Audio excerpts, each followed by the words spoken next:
Hello అండి, అందరికీ welcome to కుచ్చు స్పెషల్ డిషెస్. పెసరట్టు ఇంట్లో అందరికీ నచ్చేలాగా ఎలా చేసుకోవాలో చూపిస్తున్నాను. ఈసారి పెసరట్టు వేసేటప్పుడు ఇదొక్కటి వేసి చేయండి, చాలా రుచిగా ఉండిద్ది. ముందుగా ఒక బౌల్లో 1 కప్పు పెసరపప్పు తీసుకుంటున్నాను.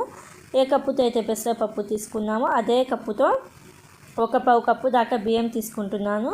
అలాగే 3 టీ స్పూన్ల దాకా పచ్చిశనగపప్పు వేసుకోవాలి. ఈ పచ్చిశనగపప్పు వేయడం వలన దోశలు చాలా రుచిగా ఉంటాయి.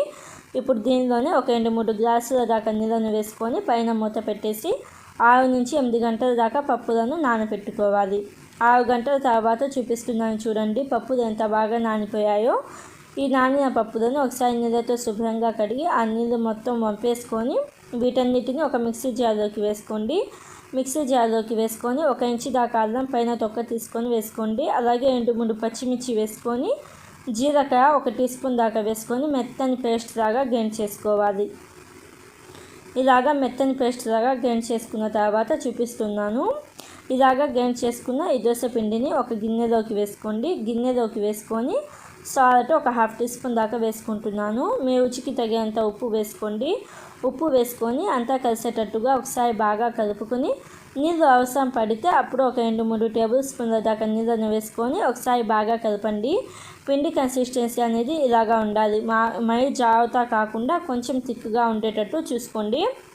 దోశల కోసం దోశ పిండి అయితే రెడీ అయిపోయింది కదా. పెనం అనేది బాగా హీట్ అయిన తర్వాత ఒక గరిటెడ్ దోశ పిండి వేసుకొని ఇలాగ దోశ వేసుకొని ఆయిల్ 1/2 టీ స్పూన్ దాకా వేసుకొని మీకు క్రిస్పీ పేపర్ దోశ కావాలి అనుకుంటే ఒక 30 సెకండ్స్ లేకపోతే 40 సెకండ్స్ పాటు మంట లో టు మీడియం ఫ్లేమ్లో పెట్టేసి ఫ్రై చేసుకోండి, కాల్చుకోండి దోశలని. ఇలాగ మంట మీడియం టు లో ఫ్లేమ్లో పెట్టేసి కాల్చుకుంటే మనకి పేపర్ దోశ అనేది రెడీ అవుతుంది. పేపర్ దోశ కదా, 2 వైపులా కాల్చాల్సిన అవసరం ఉండదు. అదే మీకు దోశ సాఫ్ట్గా కావాలి అనుకుంటే పెనం అనేది బాగా హీట్ అయిన తర్వాత ఒక గరిటెడ్ దోశ పిండి వేసుకొని ఆయిల్ 1/2 టీ స్పూన్ దాకా వేసుకొని మంట మీడియం టు హై ఫ్లేమ్లో పెట్టేసి కాల్చుకోండి. ఒక 30 to 40 సెకండ్స్ పాటు మంట మీడియం టు హై ఫ్లేమ్లో పెట్టేసి కాల్చుకొని రెండో వైపు కూడా ఇంకొక 30 సెకండ్స్ పాటు కాల్చుకుంటే మనకి సాఫ్ట్గా ఉండే దోశలు అయితే రెడీ అయిపోతాయి. ఇలాగ పేపర్ దోశ కావాలి అనుకుంటే మాత్రం మీడియం టు లో ఫ్లేమ్లో పెట్టేసి కాల్చుకోండి. అంతే అండి, సింపుల్గా ఈజీగా పెసరట్టు అయితే రెడీ అయిపోయింది. మనం పచ్చిశనగపప్పు వేసి చేసాం కదా, దాని వలన పెసరట్టు చాలా రుచిగా ఉండిద్ది. ఇలాగ ఒకసారి తప్పకుండా ట్రై చేసి మీకు ఎలా వచ్చిందో నాకు కామెంట్స్లో చెప్పండి.